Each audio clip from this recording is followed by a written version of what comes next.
Totoo nga, tama nga talaga ako. Sabi ko na nga ba eh, meron talagang tinatago or merong pinagtatakpan 'tong si Senator Ping Lacson eh. Eto guys, panoorin natin, matinding interview 'to ni Senator Rodante Marcoleta, bardagulan na din siya eh. Po dito sa magiging investigasyon ng Senate Blue Ribbon Committee. Magpapatuloy ho ba? Kailan ho ba yung susunod po na investigasyon? Silang nakakaalam, Admar. Wala naman akong notice pa kung kailan ng susunod na investigasyon. Opo. Pero Senator, issue po ngayon, yung testigo po na ipinalabas po ninyo. Nandyan po sa Senate Blue Ribbon, yung nagsalita po sa Senate Blue Ribbon na kamakailan, si Orly Gutesa. Sa tingin po ninyo, ano bang masasabi po ninyo na ganito po yung pag-question ang kanyang kredibilidad bilang isang witness o resource person po during sa investigasyon po niyo sa Senate Blue Ribbon? Malinaw naman yun na hindi naman nila nagiba yung kanyang testimony. Malinaw na nakasasagot siya sa lahat ng mga tanong. Ang totoo niyan, wala mang masyadong itinanong sa kanya. Siguro dahil napansin nila na credible yung kanyang mga sinasabi. So hinahanapan na lamang siya ng butas eh. Opo. Sinasabi nila na dinisown ng nagnotaryo yung kanyang firma. Eh, biktima nga siya rito eh. Malay naman niya kung sino yung pumirma doon. I was today as So, pilit talaga nilang nililihis ba? Grabe talaga. Opo. At hindi naman po... Firma na yun eh. Firma nung nagnotaryo. Opo, yun nga eh. O, baga, doon sa pagnonotaryo yung naging issue ngayon na Senator dahil nga daw may keso... Doon nga napupunta eh. Doon nga napupunta eh. Hindi naman doon sa kanyang salaysay. Nakikita mo naman kung saan sila pumupunta eh. Opo, opo. Pero yung testimonya mo niya mismo, Senator, napakatindi po ng kanyang mga nabanggit at dalawa pong personalidad, si dating Speaker Martin Romualdez at si Congressman Zaldico. Sa tingin po ninyo, dapat nang imbitahan ng Senado itong dalawang personalidad na nabanggit po sa testimonya niya? Dapat lang, pero ang hindi ko sigurado kung iimbitahan nila o hindi. Bisa sinasabi nila, iimbitahan. Bisa naman, hindi. So, bahala sila kung ano kanilang magiging decision din. Pero may ibang paraan ho ba, Senator, na para maimbitahan ito para sa investigasyon ang dalawang personalidad na ito?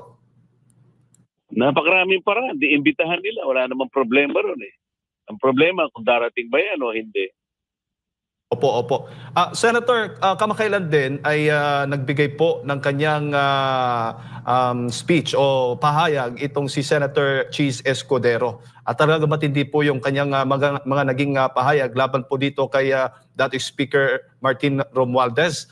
Kayo ho ba ay nasurpresa doon po sa kanyang naging talumpati o naging pahayag po dyan sa Senado? Hindi na ako nasurpresa doon sapagkat nakikita ko naman pagka yung pagdinig ay papunta sa mga senador, doon lang nila tinutunton. Daming nabanggit na mga congressman, ayaw niluksan yun. Kaya gano'n ang naging pahayag niya na para bang ang may kasalanan na kanilang gustong palitawin, mga senador. Samantalang napakaraming mga pangalan ang binabanggit, lalong-lalo na nung nag-testify si Gutesa, direktang ikinonekta niya si Zaldico kay Speaker Martin Romualdez. At mula doon, parang gusto na nilang tumigil.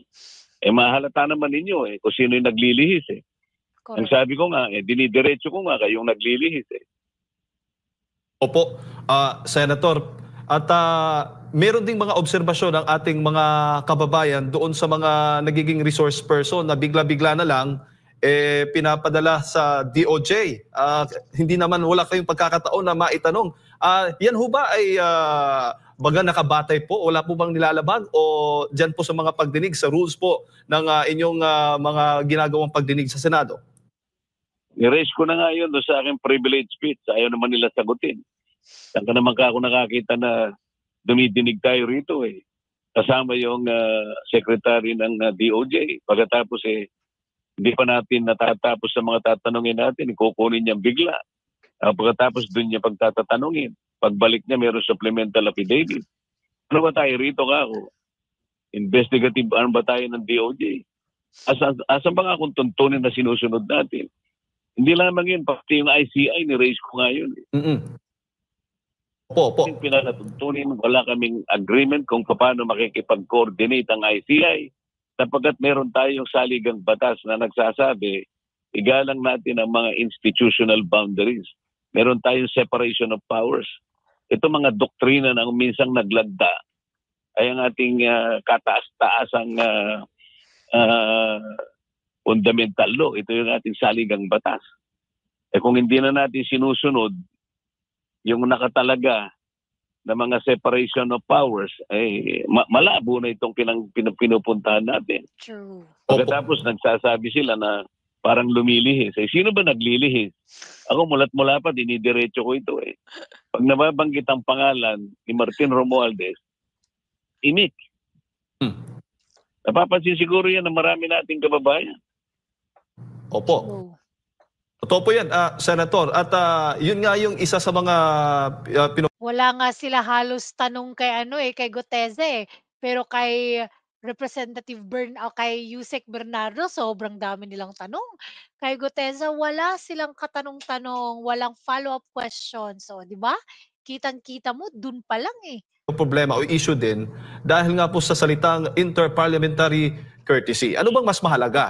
Ito bang naging tradisyon po ng Kongreso, itong sinasabi interparliamentary courtesy o yung accountability na sinasabi?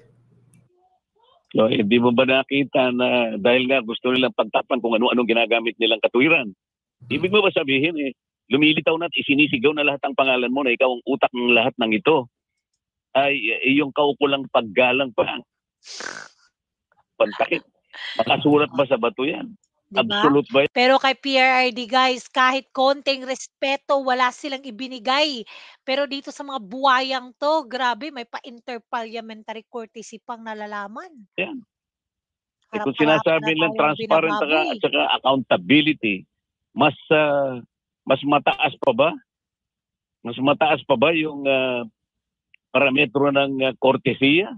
Anong interparliamentary courtesy? Ang pinag-uusapan natin ay kinakailangan mong ilitaw. Kailangan mong alisin ang maskara na nakabalot. Saka walang hiya ang nangyari na sa bansa natin. Correct. Sasabihin mo pa interparliamentary courtesy. True. Napakababaw na argumento niya. Halatang halata yan. Kung sino yung gustong maglihis, sila yan. Opo. Ayaw nilang ilitaw. Ayaw nilang alisin ang maskara. Bakit mo haharangan ng interparliamentary courtesy? Wala kang nalalabag na interparliamentary courtesy kung imbitahin mo sila. True. Huwag mo lang silang isabina. Yung kortesiya, na yung pa rin sa pag-iimbita. Iniimbita mo lang. Hindi mo ba ginagalang nun? Iniimbita mo eh. Ang problema kung ayaw mong imbitahin. Yun ang paglilihis. Yun ang pagtatakip. Oo. Oo. Ayaw Inimbita ko na nga si Congressman Toby Chanco. May problema ba doon? Meron ba akong nilabag doon? Wala. Voluntary. Kasi ayaw talaga nilang imbitahan. Kaya sinasabi na lang talaga yung interparliamentary courtesy. 'Di ba? Grabe. Yan sila Soto, si Ping Lacson, lalong-lalo na yan si Bam Aquino, asawa pala niya, cousin ni Romualdez, 'di ba? Pak na pak. Dapat magsialisan yan sila sa Blue Ribbon Committee, mga naku, ano masasabi niyo guys?